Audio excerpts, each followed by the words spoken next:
Did you know your story could bring glory to God? Tell it like it is.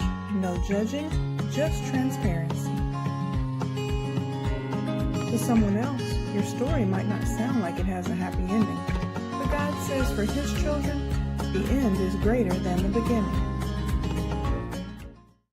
Good evening, everyone. I would like to welcome you to the Divine Intervention. I am your host, Erlisha Young Rents. I pray that thus far that your week has been blessed and that you all are just enjoying your weekend. As always, Beyond the Four Walls and the Divine Intervention want to let you know that we stand in prayer for you, uplifting all those who are in bereavement on this weekend. And if there be any sickness, we speak healing right now.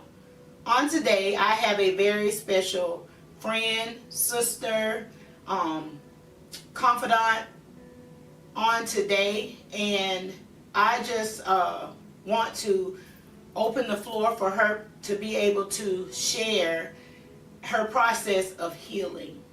Many of you know that we've all been faced with challenges in life, but how many of you know that when we face these challenges in life, that oftentimes they leave scars or they leave wounds that oftentimes we suppress and we don't want to deal with.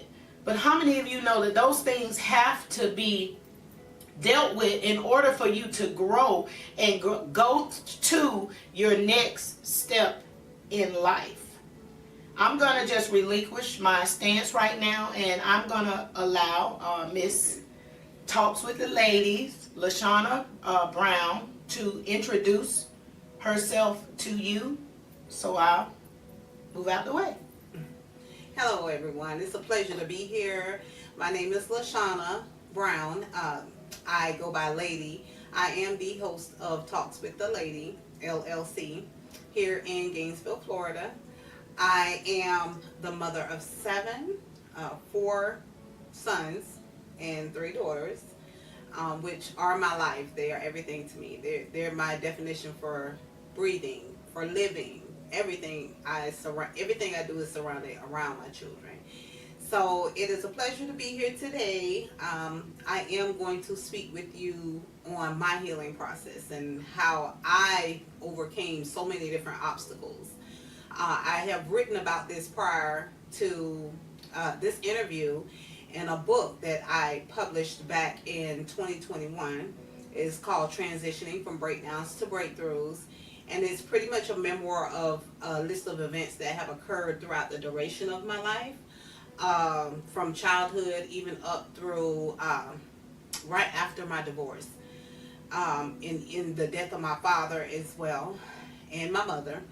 So I've had a lot of healing that I've had to, succumb to. So it's definitely one of those things where you have to have God, in your life to be able to help you get through those things, because that is the only thing that's going to help you get through it. I can relate to a lot of what occurs and what goes on in our daily life in general, because I've had a little bit of every ounce of situations that we can come up with. Excuse me. So it depends where we need to start from, because again, there's so many different situations in my life, so many letdowns, so much abandonment, confusion, friendships that I thought I had, relationships, even the marriage that I thought that I had, so on and so forth. But God showed me something different. And I used to question myself a lot as to why I go through, or why I went through a lot of the stuff that I've had to go through in life. So I just came down, it's like God just spoke to me one day and just said, you were chosen for this. I chose you for the assignment. So that is where, again, my talk show, Talks with the Lady, it allows me to be transparent about not only life situations, but a lot of things that have occurred in my life that may occur in yours. So it's pretty much me giving my testimony for someone else. that may need to hear it, and someone that might needs to be healed, someone that may need to understand that you are not alone, that there is someone else. And some people say, you know, you're not the first and you won't be the last. Exactly. And that's where I stand in, and I stand firm on, I am the testimony. So, you know, I've had to heal in so many different areas, but it just all depends. The one that has truly really broken me down, I want to say was the death of my father, but that was like a natural occurrence for me. You know, like I knew that it wasn't going to be destined to be forever, that he would be here, but me and my father were really, really close. But prior to that, the thing that broke my heart was my marriage. It broke my heart because I went in with certain expectations that, you know, this is what my life would be like. I'm finally in a situation where it's like God sees that I'm trying to do the right thing. And, you know, because I've had kids before from other, you know, different fathers and so on and so forth. But I finally decided, okay, you know, I'm finally married. I'm doing it the right way. And only to be disappointed. In the end, it took a lot out of me.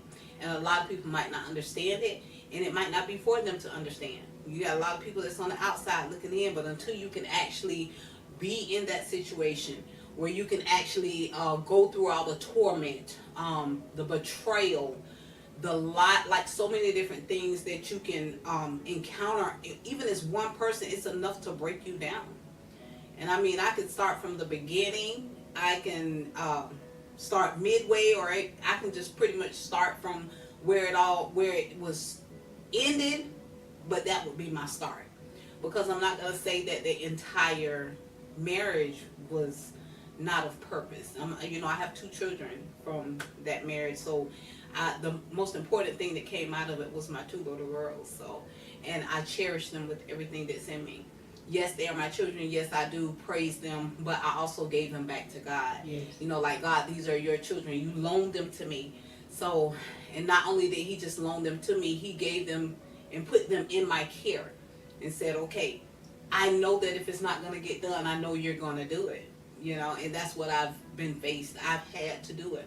But not only doing it alone, I've had help. I've had help. God never left me. And it's been like that. And it just reminded me, even with my other children, God never left me to the point where I had to do it all on my own, because he was there every step of the way. He would send help. You know, at that particular time when, like I said, when my mother and my father had passed, I just felt like, oh God, you know, what's going to go on now? How am I going to do this? How am I going to do this without them? And not having an ounce of family support. Jesus. Not even an ounce. Like, my children don't know their family. They don't know my side of the family. Wow. At all. They have no idea who they are. I mean, they know names, but there's no relationship, you know, with them. So I've been forced to do this, and I've been forced to be strong. And it's, again, that's a part of this healing process. But wherever it is that you would like for me to start from. Well, the thing is, you know, people look at us on the outside, and they think, or we appear to have it all together, but I can tell you that healing is necessary. Right. This world is probably so dysfunctional because you have so many people that have gone through so many different things, and they don't understand that I have baggage. Right.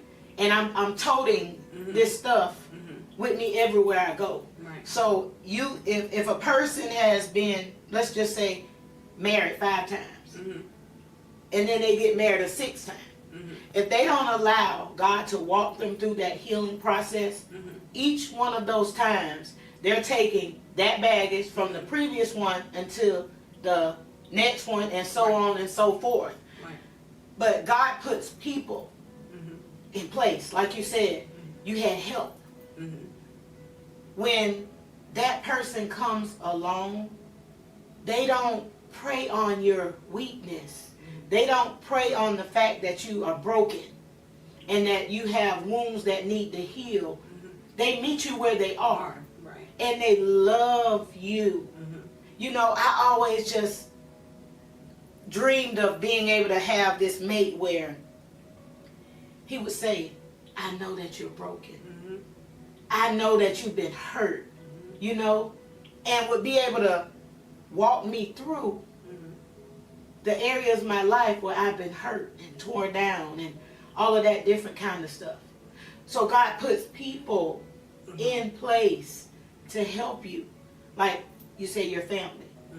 Your kids don't know your family. They don't know your family by genetics or bloodline, but God has given them another family. Right. And see, that's what God does.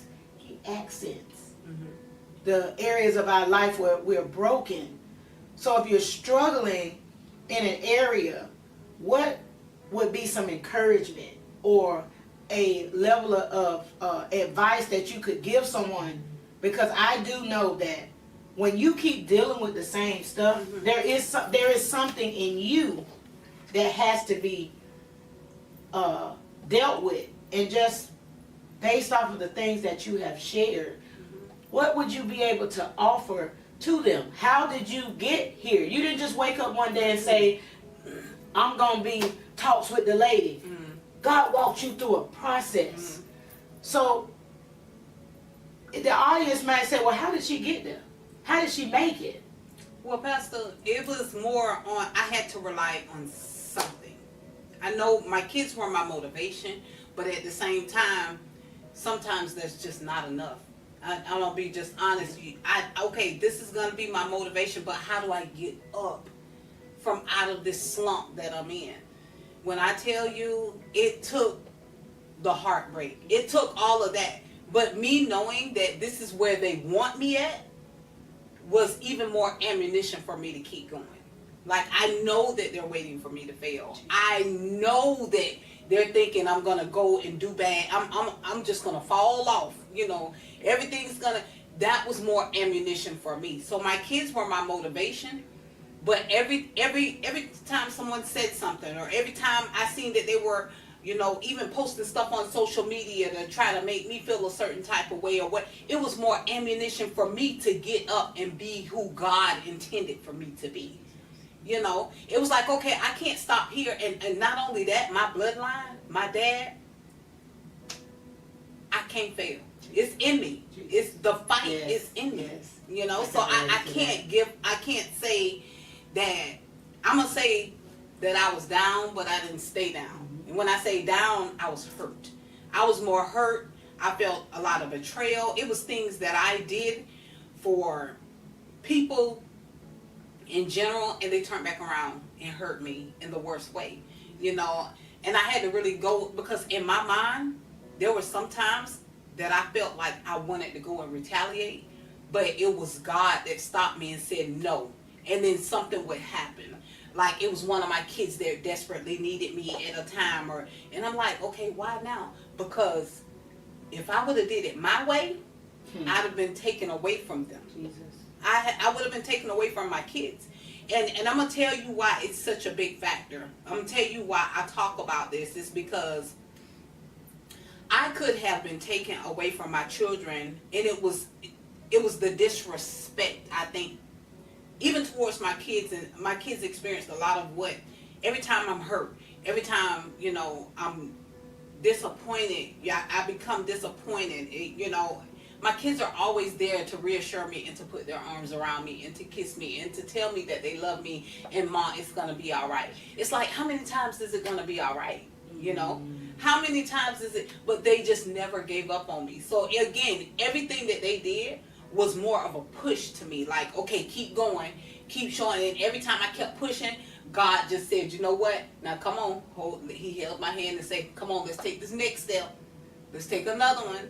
And so it's like, when you have that spiritual connection with God, you'll understand what I'm talking about. You really have to be connected with God. I stayed on my knees. I prayed. I cried out to God. I got butt naked on my floor and just said, God, here I surrender to you. And I had to do that, which is something that I barely did. But prior to all of this, but I had to just stretch my arms and say, God, I belong to you. I'm your child. I'm your daughter. You said that you would carry me through this. You said that you would allow me to be the head and not the tail. You know, even though I've encountered all of this hurt, this pain during the duration of this time, suicide couldn't take me out. I was not supposed to be here today. I really was not supposed to be here today. Wow. I had an attempt, and again, this is my testimony, and I tell people about this because I want you to understand that that's not even the way. That's not, because when God has assignment over your life, there's nothing that you can do, you know. But answer the call. That's it. That's it. But there was work that God had for me. He had me out on assignment. Wow. And he said, I never knew quite what it, I always did what I wanted to do. Yes. And I kept wondering why it would fail. But at the same time, I said, God, I took me out of the equation. And I said, what is it that you want me to do? Because what I'm doing is not working. And see, it's funny you say that because that's kind of the place where I am now. And ever since Sunday, I left everything at the altar. You know, whatever God needs to do in me, you know, Lord, have your way. But I do know that his way is the only way. Right. And you sometimes don't realize that God is all you have and need until he's all you've got. And you put so much confidence in other people because when people are so used to seeing you strong, it's like you want to break and you can't break. No. It's like you cry out and they looking at you like, you need to get yourself, but I'm human.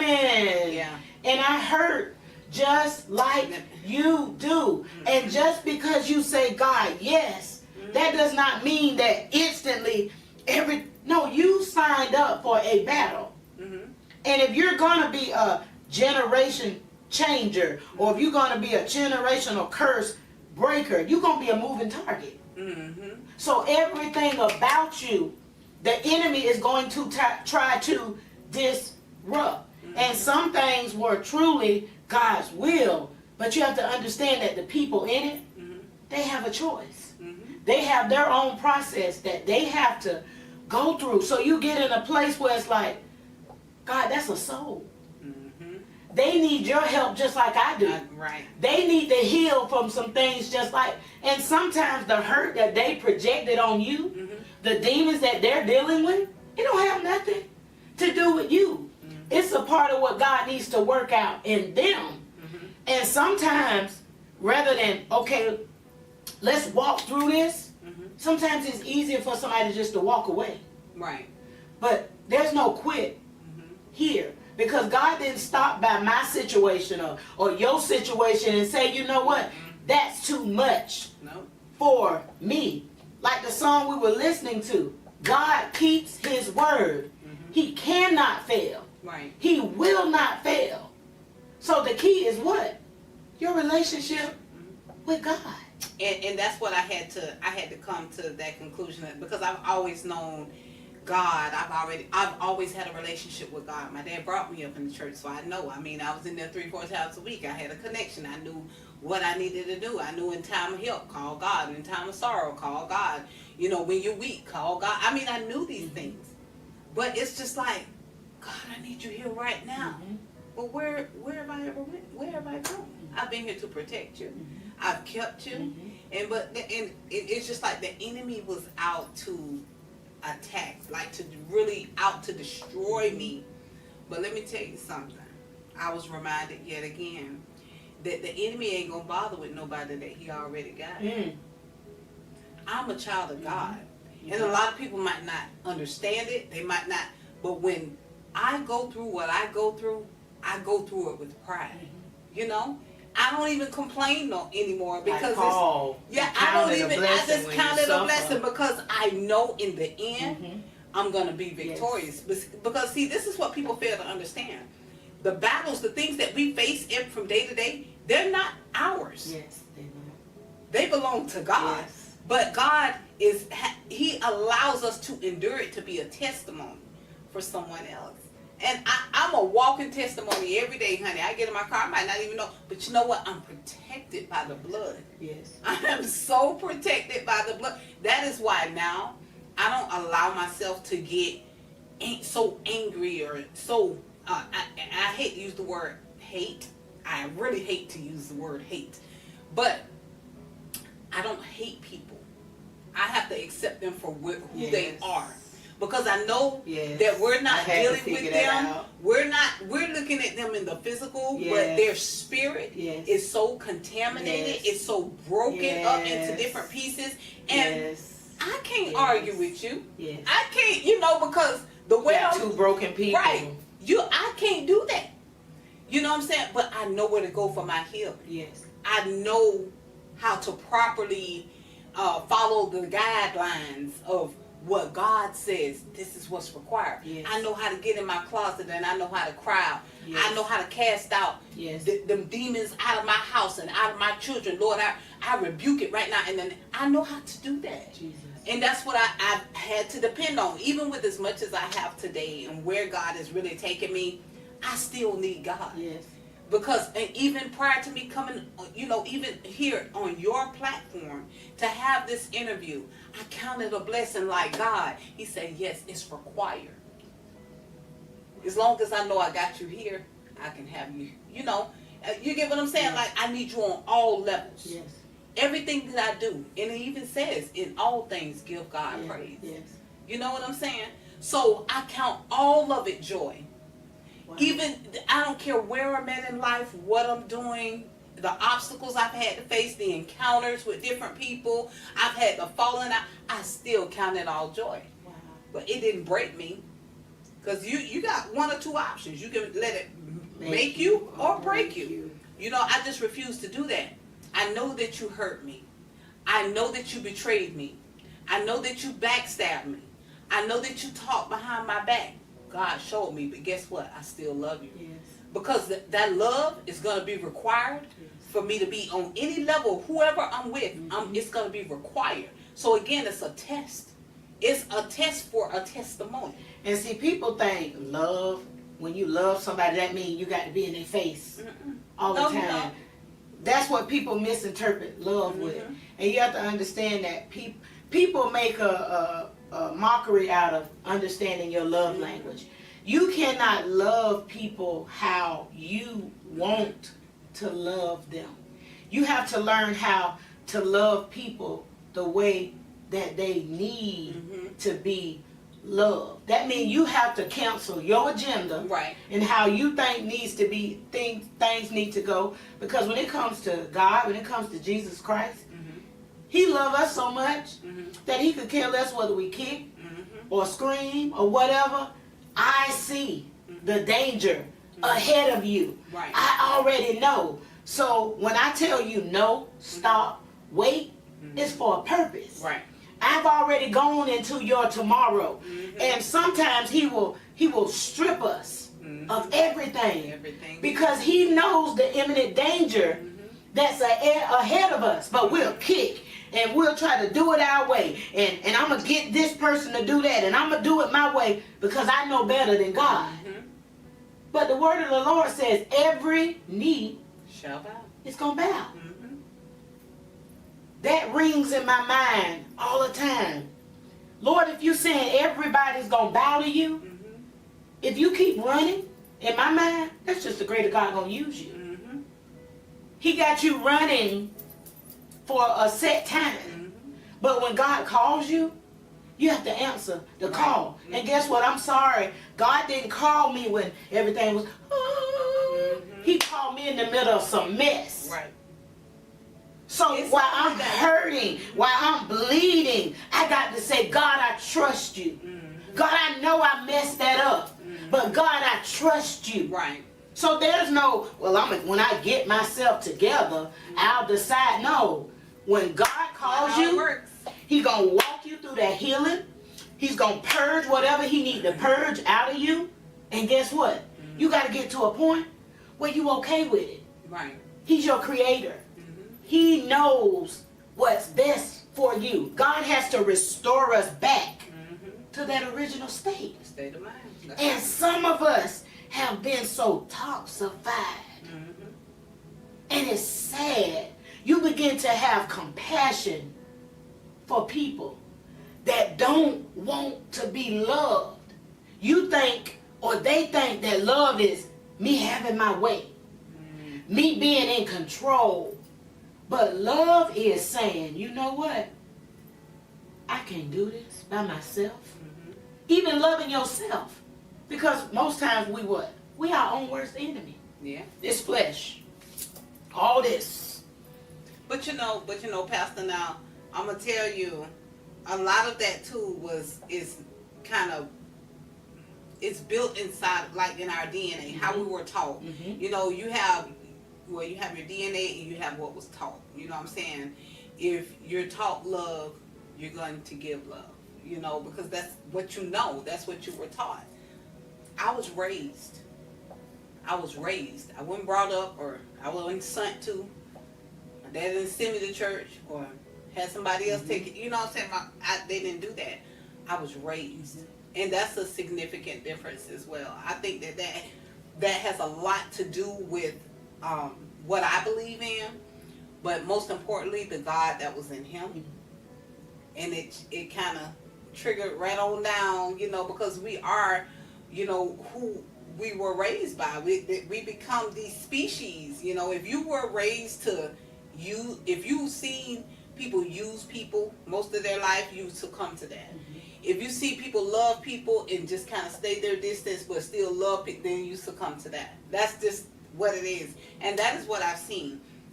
Everything that I am my Father's child. Wow. I am my Father's child. Wow. Again, that is why I was chosen to go through so much. Wow. Look how they did Jesus. I was thinking about that earlier. I mean, they did so much. They tormented him. Yeah. What? For what? You know. And guess what I still do? Love. Some people say, oh, you got to learn how to, once they be done did that, I can't. But guess what Jesus did? He died for all of us, though. For our sin. God, his only son. What if he would have said, man, I'm finna get up off this cross. Oh. Done beat me and done all, and then y'all want to talk. Now y'all want to pierce my side. I don't know what y'all got going. Y'all don't even know the half of it. But look, that's that agape love.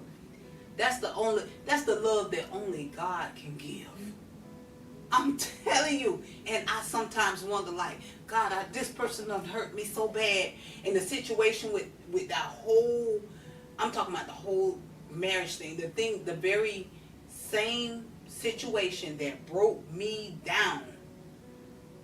You're still able to say, I love you, Steve. I still love you. Not in love like that, you know what I'm saying? But I still love you. I still care. I still have feelings, you know. I'll never understand. Sometimes I be like, Lord, why did you give me the heart that you gave me? You know, why did you give me this heart like this right here? You know, because to me, it was more like a blessing and a curse at the same time. Because when people know how your heart is set up, they still keep manipulating you, and they still keep doing this, and they disrespect you, and they feel like they can do. But you know, I'm at a point and I'm in a season in my life where I don't care what you say or do to me. Amen. Because at the end of the day, you got to answer to him. That's it. Because I'm his child. That's what it. you do to me, you're going to have to answer to him for that. Now, what I do, I'm held accountable. That's it. But because I have the love of God inside of me, trust and believe, sweetheart, I'm going to always come out on top. It doesn't matter who prays for your downfall. It doesn't matter who don't support her. It does not matter. I am the daughter to a king. Yes. Yes. And I will stand on that. Yes. I always stand on that. That is where my help comes from. That is where my healing comes from. And it usually takes you going, you know, through things like that to really realize who God is, and how much you have to depend on him. And when he say in the word that I can do all things through Christ, that's the key. Mm-hmm. Without Christ, you can't do anything. You can't even desire him without him, because he said it is me who wills you the power and the pleasure to even please me. Salvation is a gift. Right. You can't do good enough to receive that gift. It's a gift to you. And once you come to the end of yourself, then God can walk you truly through that healing process, because we all got something going on now. And it's just so amazing how it happens so quick when you surrender things to God. How it's like, okay, I'm not going to take that personal. They got something going on. So God, deal with me. Right. And he'll give you peace. Just like that. Learning how to cast your cares on him is such a beautiful thing. And I know that we could go on and on and on about, but I do know that people want to know about the rough parts, not the my hands are lifted. No, okay, I see your hands lifted up. But how did you get there? Okay, I'm gonna start from. I think I want to start from the. We'll start from the marriage. Is that what we want to talk about? Is that where we really want to start? Yeah. Hey, whatever he give you. So because we're talking about healing, and God placed this on my heart to get this out there because I feel like people need to know. I was in a marriage, and this is what a lot of people keep bringing to me, so they keep coming to me and they ask me questions, so I'm going to put it out there yet again. I was in a marriage, which was my first marriage, and I experienced a lot of betrayal. Some a little bit more, sometimes it was a little bit more frequent than others, more towards the middle. I had been dealing with mentally trying to figure out if I was even worthy because of all the infidelity. I dealt with the self-worth. I dealt with self-confidence. I felt like I was just nothing or no one. Like, who am I? Because I had the notion that if someone goes outside of you, that you weren't worthy. And you just stated it before, that it's not necessarily you. It's something that they're dealing with. Okay, and again, so I'm clearing the air. I had dealt with a lot of that, so I decided I didn't want to deal with it anymore. I had 2 children out of my marriage. I filed for divorce the first time, but I was pregnant at the time when I filed for the initial divorce. The judge threw it out, and because we had both agreed that, hey, this is not what we want to do. We tried to work on it again. So lo and behold, nothing changed. I gave birth to my daughter. So much had went on during the duration of that time. I ended up going to jail. Me and my son had an altercation. I ended up going to jail. And that's where the real love that was supposed to be shown was coming out. This is what the real was. So I pretty much had no one. I had no one. I had lost everything during the duration of this time. For about October 2018, I had lost everything. I lost my place. I was sleeping in my car at Walmart parking lot.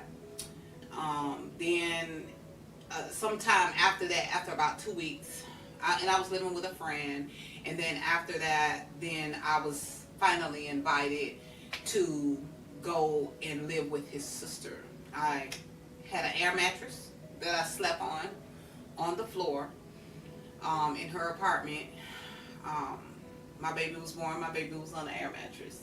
So that's the way it was.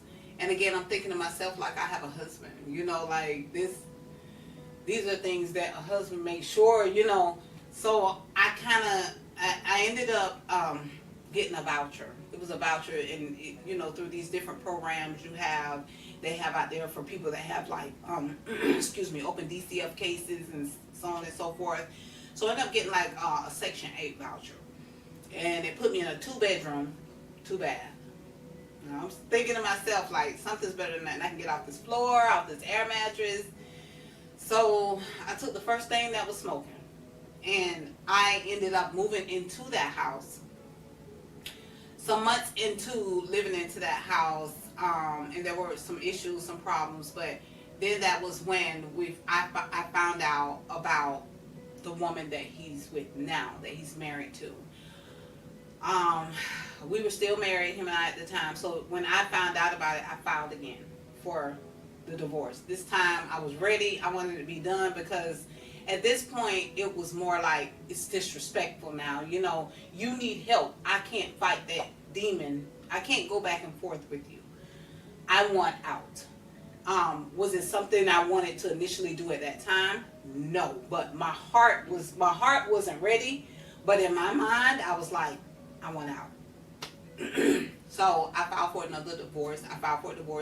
There was all kinds of stuff of being pictures posted on social media of this female and my ex-husband.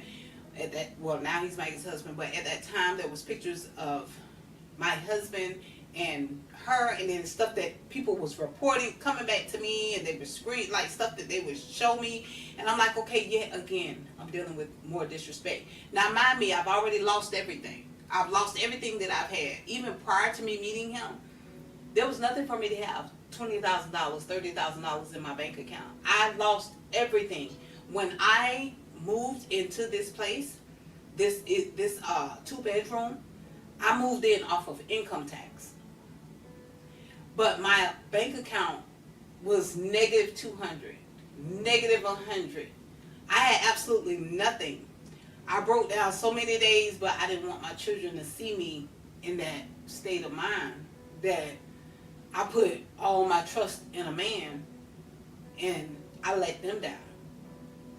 That really took a lot out of me, So that is why when I filed the second time, I knew that I had to do it.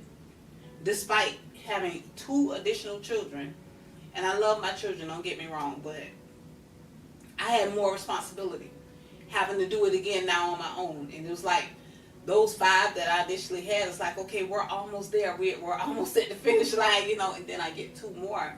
And I think that hurt me the most, because for my little girls to experience, for one, they didn't ask to be here, and then now we got to experience yet another broken home because of your selfishness,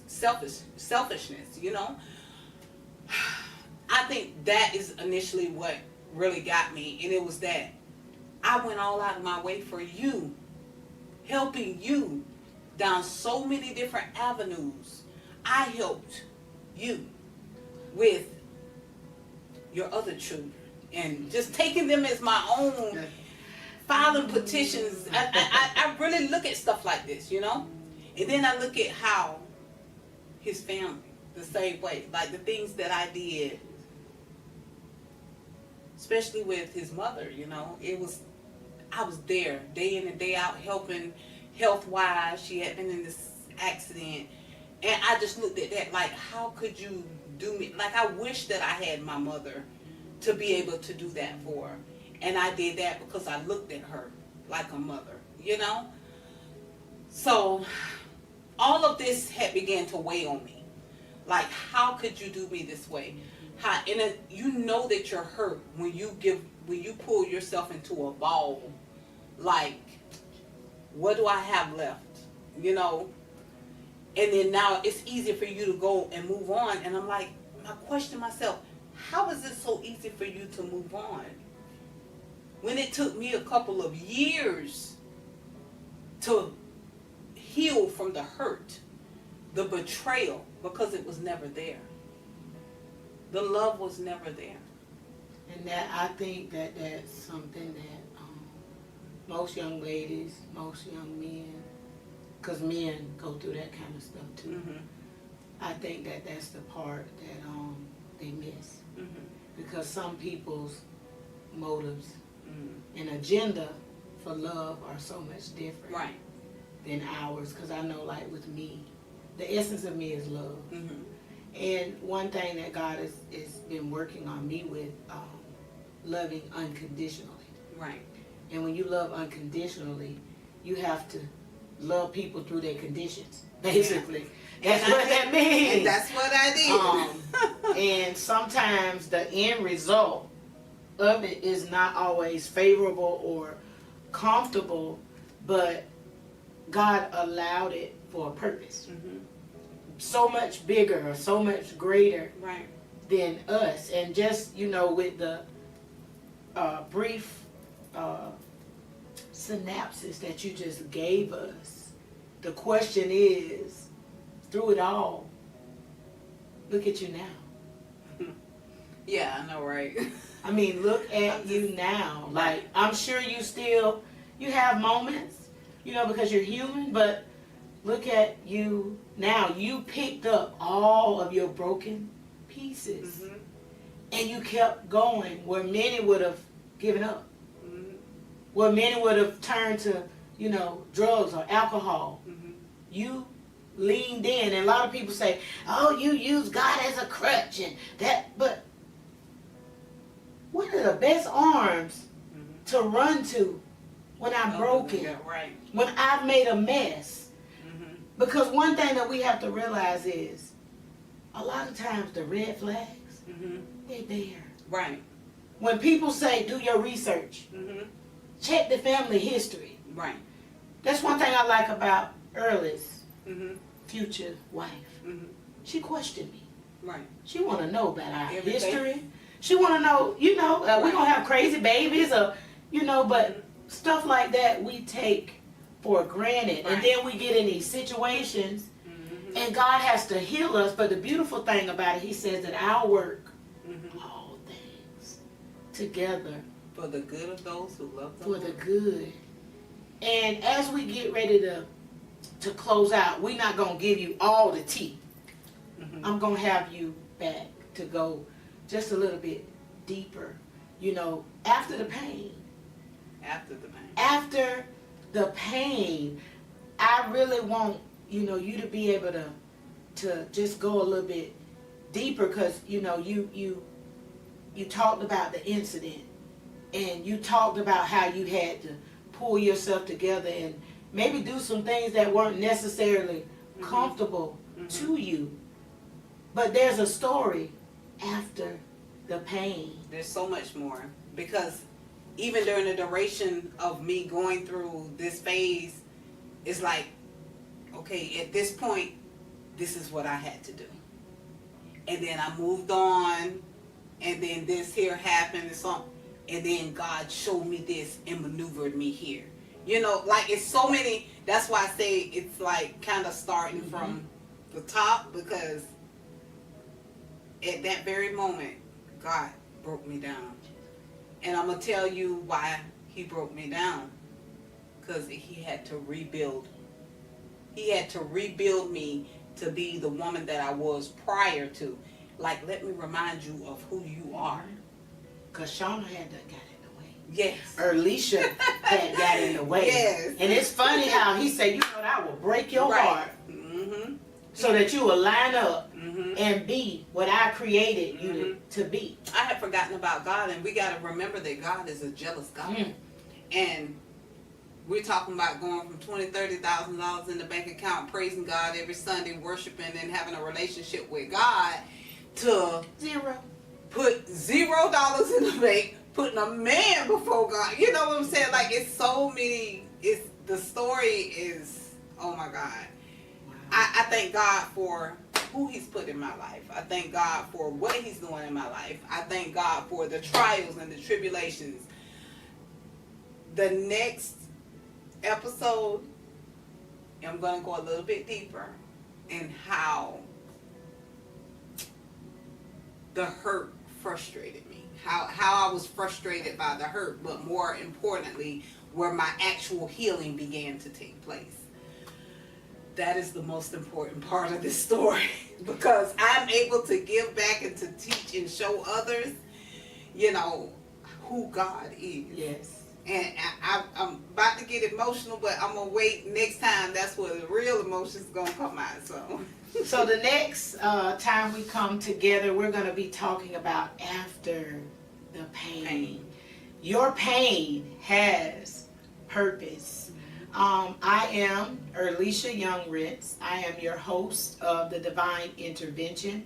I hope that something has been said on today that not only enlightened you, but encouraged you to pick up your broken pieces and keep moving. And I know oftentimes in the midst of what you're going on, you have that emptiness. But I want you all to be encouraged and know that God is. But I'm going to step back and I'm going to just allow her to just close it out. Again, join us live on Saturdays at 1 o'clock. God bless you all. I love you all.